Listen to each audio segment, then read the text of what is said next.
Buenos días, amada iglesia. El Señor nuestro Dios está en medio nuestro, como Él lo ha prometido. Y vamos a leer su palabra, con la cual hoy seremos alimentados. Vamos a abrir nuestras Biblias nuevamente en el Evangelio de Marcos, capítulo 6, versículos 53 al 56.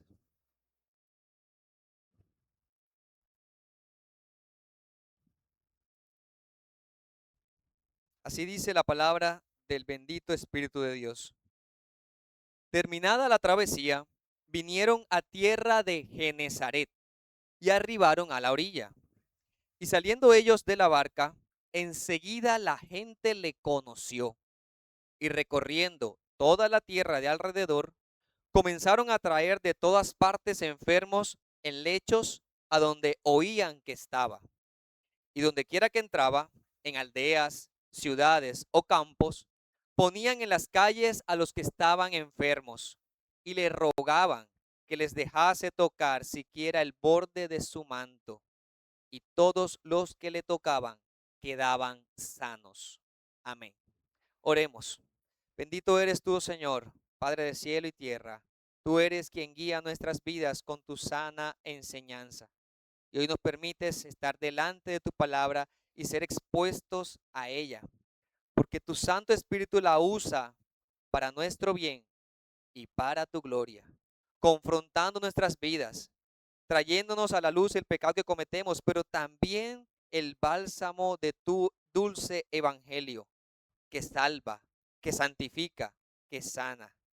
Permítenos ver glorioso a Jesucristo, el gran Rey de las naciones, de todo el universo, y que merece nuestra atención y nuestra obediencia. Oh Dios, actúa en nuestro ser para gloria de ti mismo.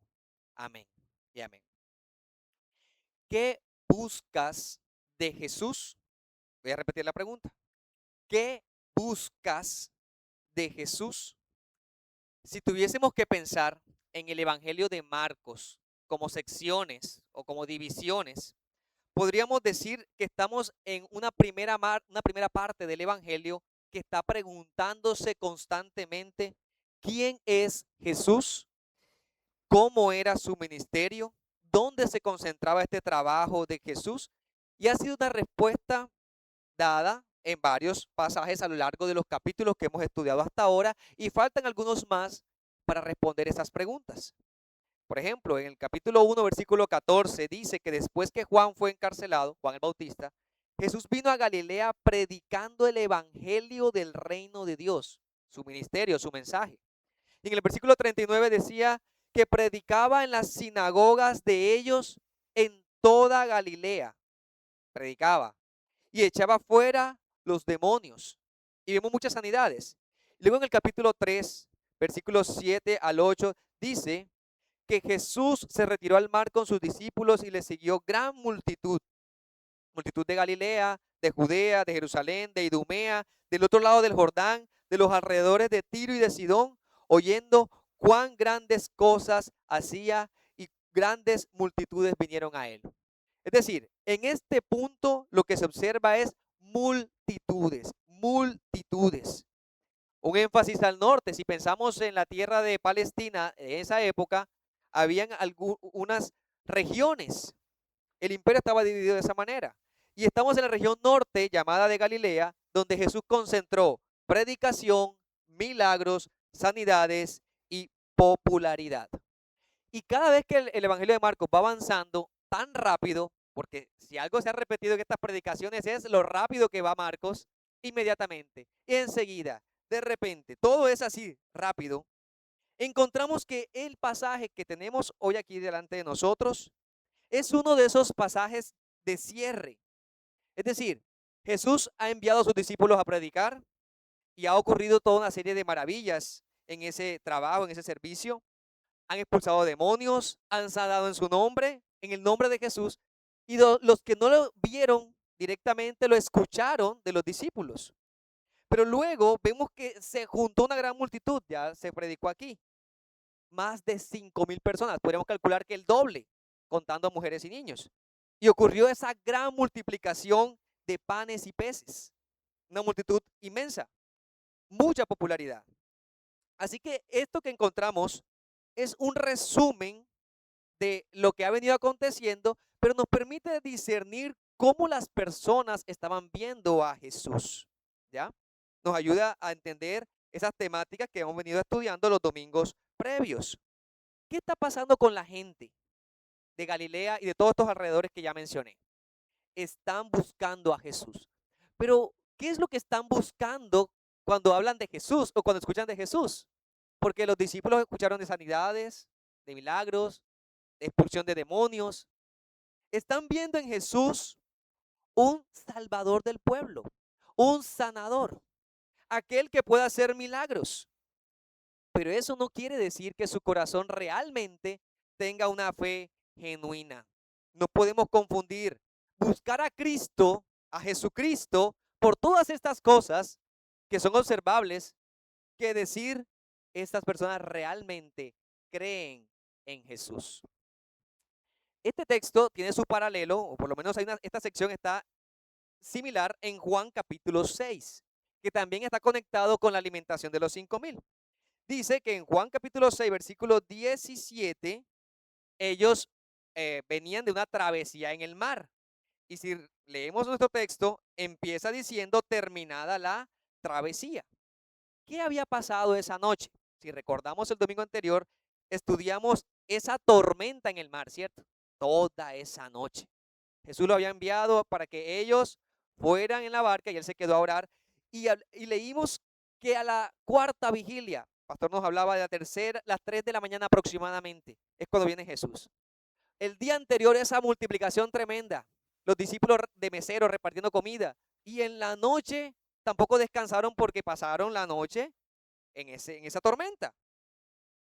Ellos iban con rumbo a Bethsaida, pero en Juan 6 dice que su final, Capernaum. Bethsaida arriba, Capernaum a un lado, pero realmente dice nuestro texto que llegaron un poco más abajo, a Genezaret. Entonces, si miramos el mapa, fue desviándose un poco, obviamente, por esa tormenta se desvía, pero no podemos perder de vista que Dios es quien está guiando todas las cosas. Y lo llevó al punto donde debía llegar.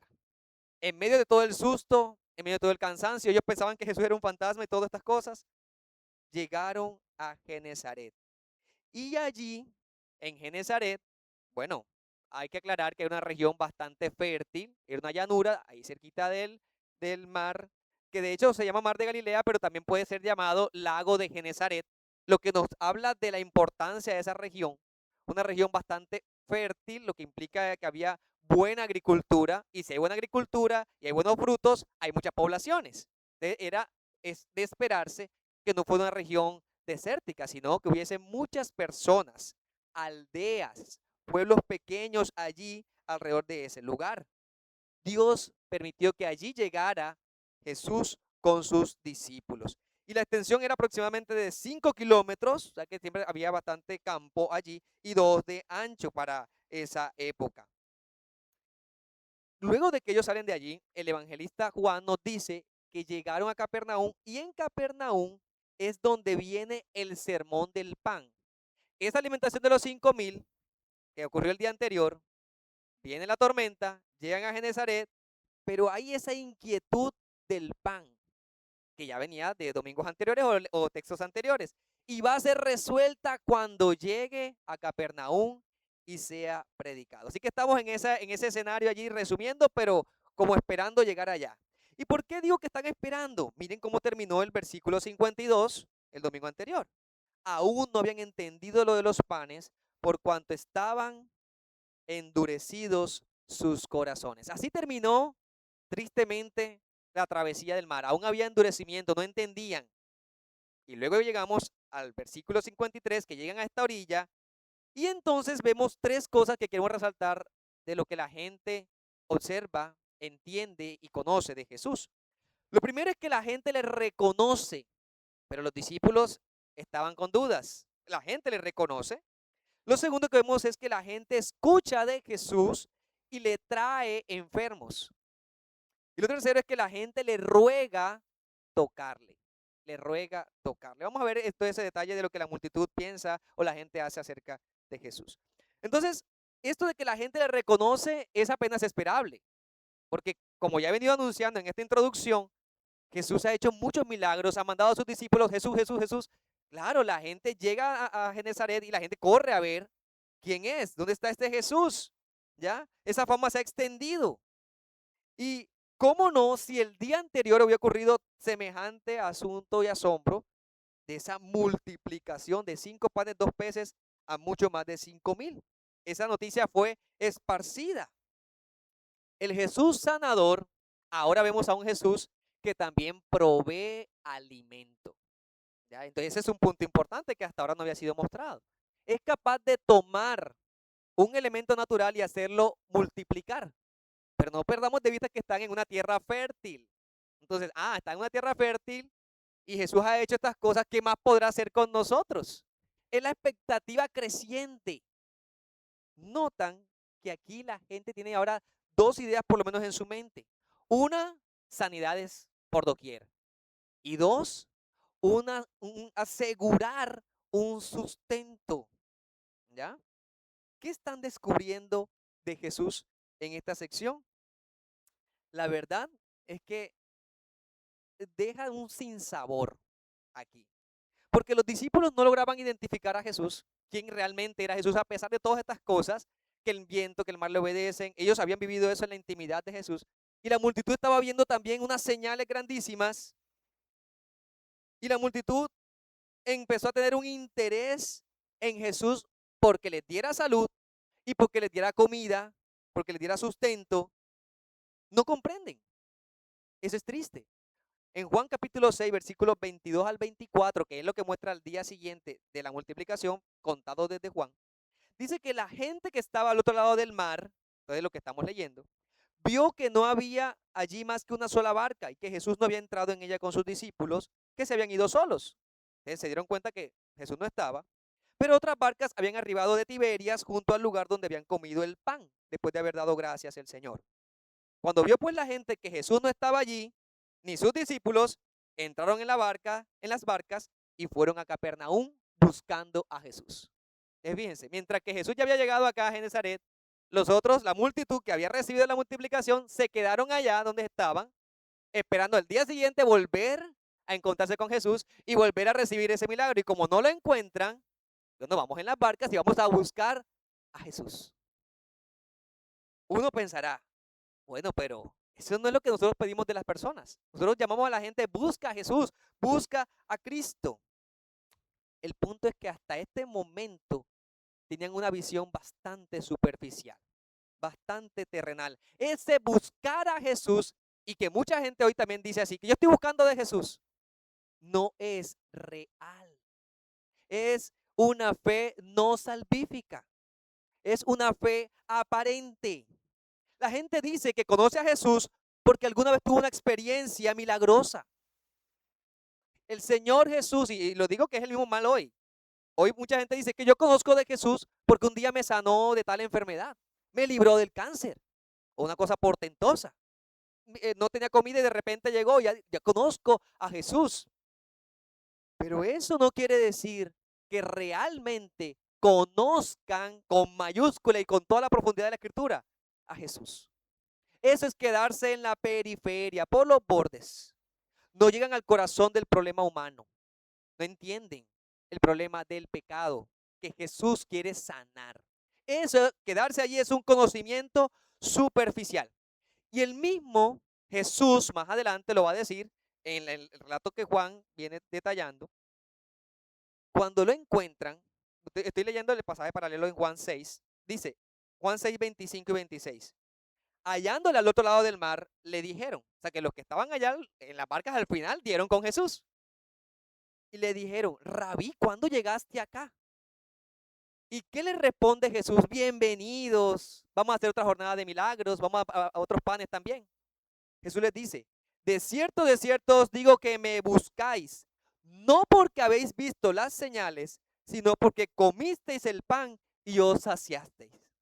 Jesús tuvo un problema de mercadotecnia allí, de muchas iglesias hoy, porque no le está dando a la gente lo que quiere. La gente quiere esa comodidad, saciar su barriga. Dice el apóstol Pablo por allá también habla, su Dios es el vientre. Solo piensan en lo terrenal. Con que tengan sustento, con que tengan salud, no hay que gastar más en medicina, no hay que gastar más en provisiones.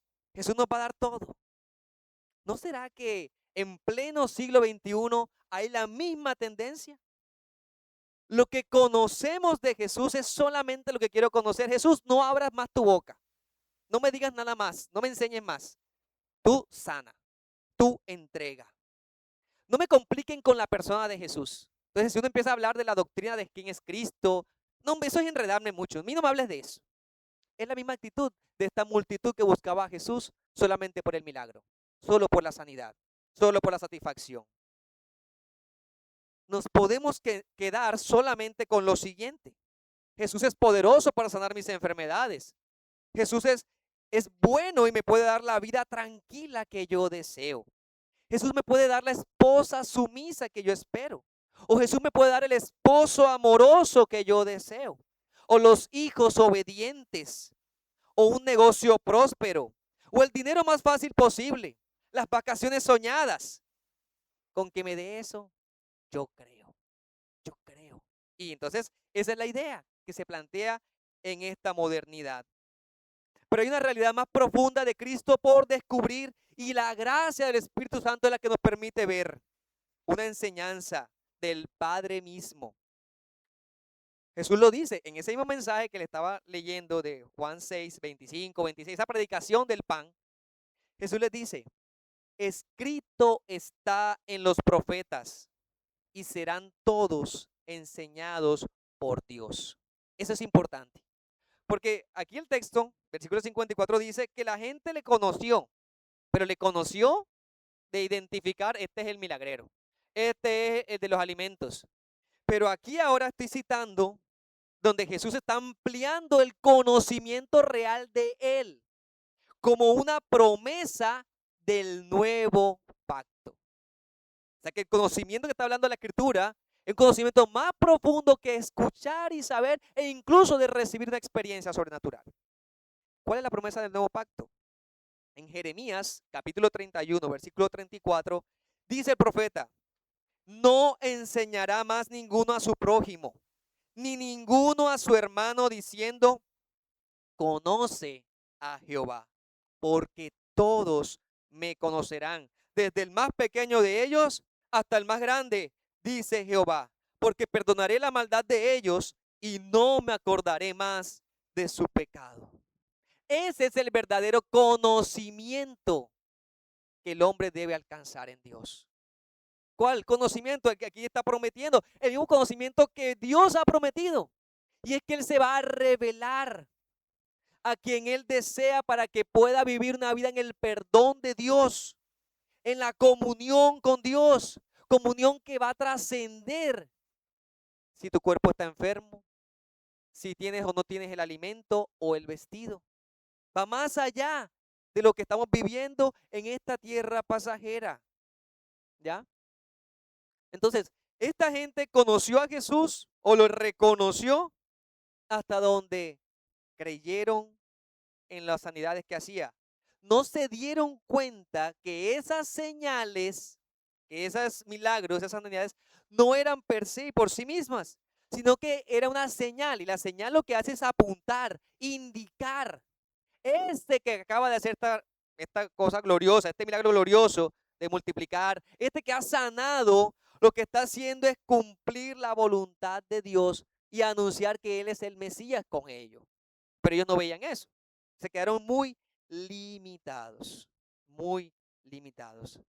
Necesitamos tener un conocimiento real, salvífico de Jesucristo. No te quedes en las arandelas, ni en la periferia, ni en las señales.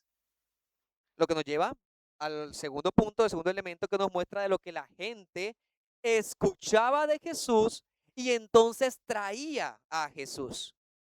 Miren que el versículo 55 dice que la gente reconoció a Jesús y comenzó a divulgar la presencia de Jesús en la región.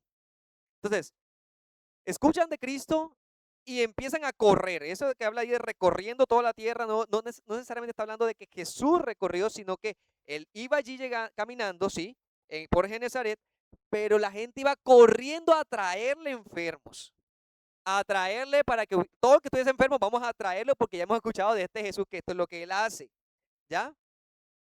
Y que lo hicieron de forma apresurada. No perdamos de vista que él llegó a Genezaret, pero la idea era subir hasta Capernaum. Allí que vemos la multitud otra vez rodeándole, agolpándose. Y es que es el resultado que trae Jesús. Estemos o no de acuerdo con las intenciones de estas personas, si realmente estaban buscando o no, algo que sí pasa es que aquel que oye de Jesús trae a otros a Jesús. Y si eso es cierto para aquel que hace o que piensa que Jesús es un mero milagrero o sanador y le dice a otro, mira, ora a Jesús y él te puede sanar, es más cierto, mucho, mucho más cierto de aquel que ha entendido la sanidad del alma en Cristo. ¿Qué corre y qué hace aquel que entiende eso? Va y dice a otros lo que Jesús ha hecho con él, cómo ha sanado su alma de sus propios pecados. Vuelvo a la historia tal cual. Ellos iban y buscaban personas para traer. No importaban de dónde viniera, no importara hasta dónde tuviesen que llegar, traían a Jesús. Y fíjense que aquí hasta muestra ese principio de solidaridad que hay en los hombres. Si algunos no podían ni caminar, lo cargaban porque muestra que habían enfermos en lechos. Gente que no podía llegar, las personas iban y lo traían. ¿Ya? Porque deseamos que otros gocen del bien que hemos recibido. ¿Ya? Él es el doctor celestial, eso es cierto. Nuevamente, comprendemos mayor la realidad de lo que está sucediendo aquí. ¿Y de quién es este doctor Jesucristo para el alma enferma, en angustia y rumbo a su muerte? Eso debe ser un gran ejemplo para nosotros que decimos conocer a Dios y que hemos sido conocidos por Dios. Si ellos con su poco, mucho, superficial o no entendimiento, querían que otros vinieran a Jesús, ¿no será que se convierte para nosotros en una vergüenza cuando decidimos cerrar nuestro conocimiento de Cristo? Ser indiferentes a la muerte espiritual del otro. Hermanos, debemos reaccionar a ello, porque puede ser egoísmo nuestro no compartirle a otros que para su enfermedad hay un remedio, que para su muerte hay vida en Cristo. ¿Ya? Es cierto, estas personas traían a Jesús por sus propios intereses y la verdad es que hay personas en este mundo que vienen a Cristo solamente cuando tienen problemas, solo cuando hay enfermedad, solo cuando eh, ven que no hay ninguna otra salida. Bueno, ahora toca a Cristo. Es la única, a ver si nada. Y cuando reciben de Cristo bendiciones, misericordias, nunca le dan gracias. ¿Ya? Y ese testimonio es real porque usted puede escuchar personas que solamente se acercan en oración a petición, petición y petición. Pero ¿cuánta adoración hay allí? ¿Cuánta gratitud? Y es más, ¿cuántas personas asisten a las congregaciones solamente esperando recibir? ¿Qué me va a dar Jesús hoy? ¿Va a darme tranquilidad? ¿Va a darme sosiego? ¿Va a darme salud? Y si no lo consiguen, se enfadan y se van. Esta iglesia no me da lo que yo necesito. Lo que yo quiero es ser libre de esta enfermedad. ¿Cuánto gozo va a haber si más a menudo fuéramos a Jesús para ofrecerle nuestro amor, nuestro servicio, nuestra entrega y mucho menos para reclamar sus beneficios? ¿Ya? Qué triste cuando una persona se concentra tanto en la sanidad de su cuerpo y le presta muy poca atención a la salvación de su alma. Estas personas, retomando el texto bíblico, buscaban a Jesús solamente para ser curados, para encontrar milagros, pero no era que querían buscar su palabra o eso es lo que está dejando ver. Pero hay algo más que el texto nos detalla, versículo 56. Y es que para llegar a Capernaum tiene que pasar por varios lugares, aldeas, dice allí, ciudades, campos, trayectoria donde se iba a encontrar con personas e incluso allí menciona en las calles, y esa palabra calles se refiere no a una mera calle estrecha, sino a un espacio más amplio donde se transitaba mucho a tal punto que había comercio, como una pequeña plaza de mercado, podríamos pensar, pero extendiéndose por todo, sí, de forma vertical o por toda la línea que hay que recorrer. Como era tan popular, entonces se esperaba que hubiese personas allí. Y a tal era la fama de Cristo, la popularidad, que se ponían allí al lado esperando que Jesús pasase y les permitiese tocarle. Fíjense que Jesús tiene un llamado claro, predicar el Evangelio de Dios y va a llegar a Capernaum. Pero Jesús no rechaza sanarles. Le traen los enfermos, son sanados, ¿ya? El Señor concede en su misericordia tales cosas a todos los que estaban por allí. Él lo hizo. ¿Qué nos deja ver eso? Un Jesús lleno de misericordia. Seguía anunciándoles, yo soy el que sana, pero no solamente te dejo allí sano, sino que me interesa la sanidad de tu alma, ¿ya? Y hay una expresión que es el querer tocar, que nos recuerda una historia que ya leímos, la de la mujer del flujo de sangre, ¿recuerdan? En el capítulo 5, versículos 27 al 28. Eso fue una acción pública, no fue escondida. Se escuchó de lo que esta mujer había acontecido con ella. Y estas personas ahora también decían, queremos tocar siquiera el borde de su manto, lo cual es interesante porque ese borde de manto correspondía con la ley que estaba en Levítico, que estaba en Números, de que todo judío debía tener eso en el borde, pedacitos de la ley y cumplir la ley. Y nos muestra que Jesús era un judío y un hombre de la ley del Señor. Recuerden que él vivió una vida de obediencia perfecta en todo sentido. Pero como Dios ahora está diciendo, yo voy caminando y aún lo que llevo puesto puede traer sanidad y santificación. El Cristo que tenemos aquí es tan sorprendente, es ajeno a todo el pecado que pueden haber conocido hasta ese momento. Pero tampoco comprendieron esa verdad, de que aún entendiendo no era la ley misma, porque la gente se esforzaba en eso, incluso para recibir sanidad, porque dependían de los fariseos, dependían de los sacerdotes, de todo el sistema ritual y tradicional para poder tener paz en su alma. Y Jesús está diciendo, en mí encuentran eso, más allá de la mera sanidad física, la tranquilidad que necesitan porque van a estar reconciliados con Dios. Porque esas franjas o eso que ellos querían tocar serviría, según Números 15:39, para recordar el mandamiento de Jehová, para que no miren en pos de vuestro propio corazón, que es pecaminoso, ni de vuestros ojos, sino para que miren a Dios, para que me miren a mí, lo que dice el Señor a través de esto. Jesús aquí está cumpliendo las profecías y cumpliendo la ley misma hasta con ese detalle. ¿Qué decía el profeta Isaías en el capítulo 35, versículos 4 al 6? Díganle, decid a los de corazón apocado, esforzaos, no temáis. He aquí que vuestro Dios viene con pago. Dios mismo vendrá, Él salvará. Los ojos de los ciegos serán abiertos, los oídos de los sordos se abrirán, el cojo saltará como un ciervo, cantará la lengua del mudo. Eso es lo que estaban viendo. Tienen que vivir esa experiencia que Jesús estaba llevándolo e interpretarlo a la luz de la palabra que tenían hasta ese entonces. Y concluir, este es Dios mismo que ha venido a nosotros. No lo hicieron. El admirable poder del Señor que operó muchos milagros se manifestó en que todos los que le tocaron fueron sanados. No importa qué enfermedad fuese, todos quedaban sanados absoluta y totalmente, porque el poder de nuestro Señor no se agota. El poder del Señor de ese entonces es el mismo poder hoy. Y nosotros creemos esto. Creemos que el Señor es poderoso para sanar. Pero también creemos de una forma completa, de una forma complementaria aquí, que Él está interesado en una sanidad total y completa para todo aquel que se acerca a Él, creyendo que Él es el Salvador, que Él trae perdón de pecados, que Él trae vida eterna. Nadie se va a salvar simplemente diciendo que Jesús me puede sanar de esta parálisis que yo tengo o de esta enfermedad que yo tengo. El, el hombre solamente será salvo cuando entienda que Jesús murió para quitarle la deuda con el pecado, la gran enfermedad que poseemos todos los seres humanos desde la caída.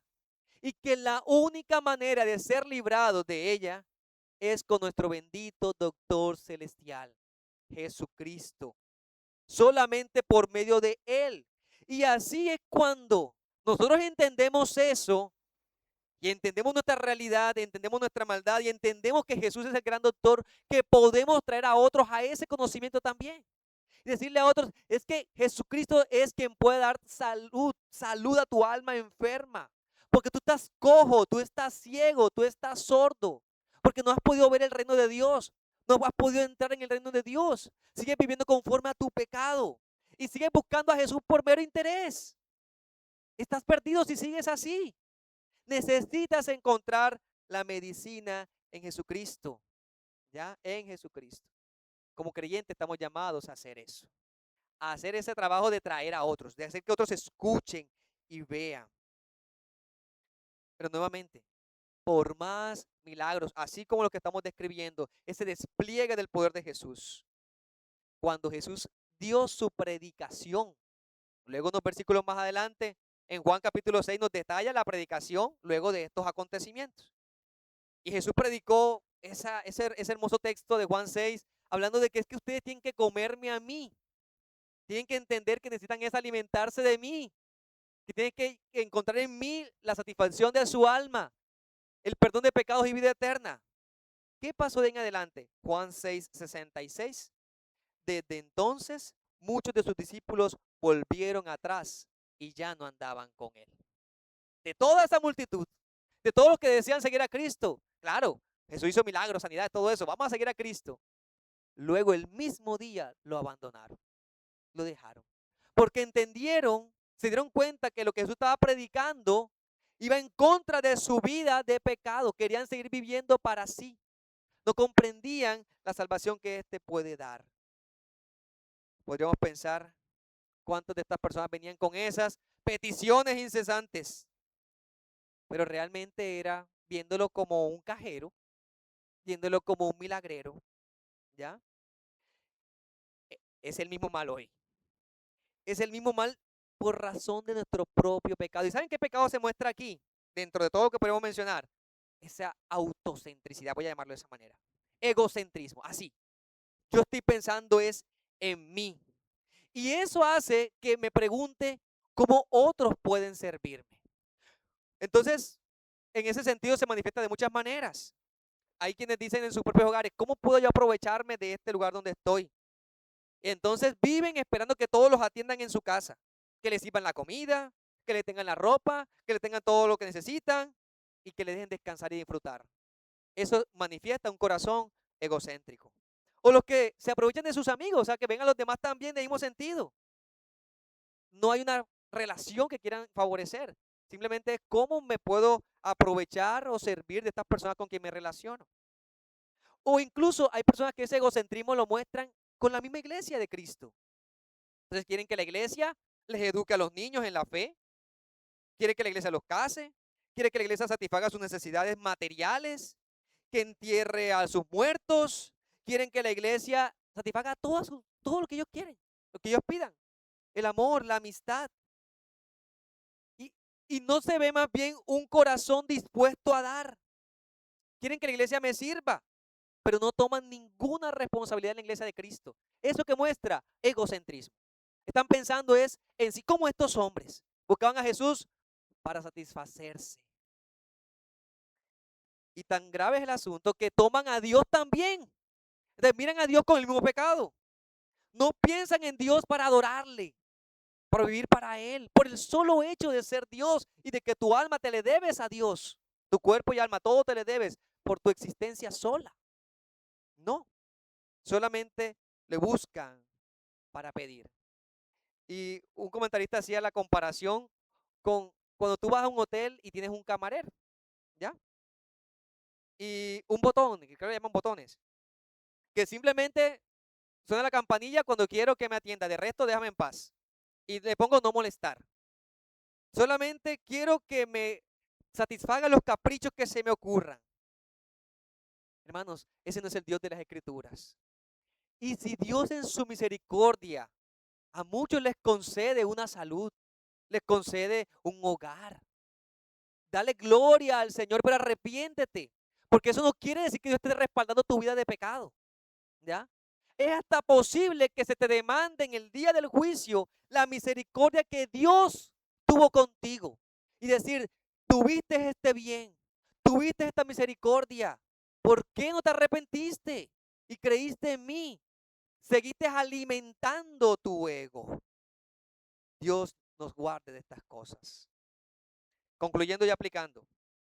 Primero, como veíamos, la gente reconoce a Jesús con la información vaga que tenía, sanador, milagrero. Pero yo quiero hacer una pregunta aquí en los que estamos presentes. ¿Qué tanto conoces de Jesús? Y siendo más prácticos, este año, ¿qué nuevo has conocido de Jesús, del Dios Padre y del Espíritu Santo en tu vida? ¿Qué te ha hablado Jesús en su palabra?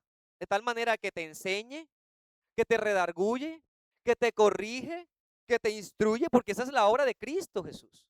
¿Qué está haciendo? ¿Cómo se te ha mostrado este año, este último mes, estas últimas semanas, incluso estos últimos días?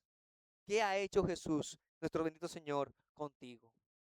¿Estás haciendo ese ejercicio de meditar en Él? ¿Estás pensando más en Cristo y en su gloria? ¿O te quedarás conformado como la multitud? Así, cómodo. La multitud que le sigue sin mayor discernimiento. Yo llego y simplemente creo. Allí no hay una fe salvífica. Allí hay apariencias, superficialidad. ¿Ya? La demostración de Cristo con su poder, incomparable poder, podríamos decir, con todo lo que hemos leído y lo más que podemos leer de la Escritura, desde crear una comida, ¿cierto? Calmar una tormenta, curar cualquier tipo de enfermedad. Esas demostraciones muestran es la abundante misericordia divina. Abundante misericordia divina. Pero no quiere decir que realmente esas personas hayan experimentado una fe genuina. Pero los verdaderos creyentes, aquellos que agarran a Jesús y lo abrazan, aquellos que lo tocan, aquellos que quieren conocer más de Cristo y que viven para Él, así como los discípulos que estuvieron en la barca y que aún no entendían todo, pero estuvieron allí, que luego va a decir Pedro, pero es que ¿a dónde más vamos a ir? Solo tú tienes palabras de vida eterna. Allí podremos decir, es la obra de gracia del Espíritu Santo. Jesús se lo dijo, Pedro, es Dios que te lo ha revelado. Mi Padre te lo ha revelado. Pero él tuvo que caer en cuenta de ello y darse y entender. No es por los milagros. Esas señales lo que hacen es hablarme y testificar, tú eres el Mesías, en ti debo creer. Y eso es lo que debe pasar con todos nosotros aquí. Debes mirar a Cristo, no el que satisfaga ese tipo de cosas, porque son pasajeras. Hoy podrás estar enfermo, el Señor te sana y más adelante puede venir otra enfermedad. Hasta que al final mueras. Todos moriremos un día. O puede que hoy tengas todo el alimento necesario, pero mañana vas a volver a tener hambre. Y el Señor seguirá supliendo. Pero el problema real del pecado seguirá allí, a menos que sea tratado. Lo que nos lleva entonces a la segunda conclusión y a la aplicación que quiero traer enseguida, y es que si tú escuchas de Jesús y has llegado a un conocimiento salvador de Cristo, aquel que redime tu alma, entonces trae a otros a Jesús. Es tu tarea, traer a otros que vengan a Jesús. Y es que muchos de esos otros no van a poder venir a Jesús por su propia incapacidad. Son como los paralíticos, los que están en las camas, en los lechos. Necesitan ser cargados y llevados.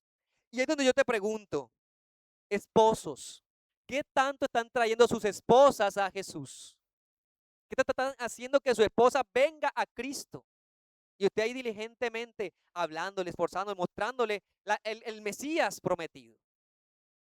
Esposas, ¿qué tanto estás haciendo eso también con tus hijos? Padres y madres, ¿qué tanto estás haciendo eso? Trayendo a tus hijos a Jesús. Porque podemos citar el texto, dejad a los niños venir a mí, no se lo impidáis. Y con eso lo decimos, la iglesia tiene que hacer eso. Y muchas veces se ha justificado eso para la escuela dominical. ¿Pero acaso los niños van a venir a Jesús una horita a la semana? Es nuestra tarea como padres, como abuelos, como aquellos que tenemos niños a nuestro alrededor, traerlos a Jesús porque ellos también están muertos en sus pecados, están enfermos sin Cristo y morirán sin Cristo. A menos que Dios les salve en la comprensión que tengan de Cristo y la salvación solamente en Él. ¿Y qué pensar de tus amigos? Tienes amigos, ¿cierto? ¿Por qué no les hablas de Cristo? Tráelos a Cristo. Llévalos primero en oración a Cristo. Ora por ellos. Puedes empezar por allí. Ora, preséntalos delante de Dios. Confía que Dios usa nuestras oraciones para cumplir sus santos propósitos. Eso es lo que dice su propia palabra.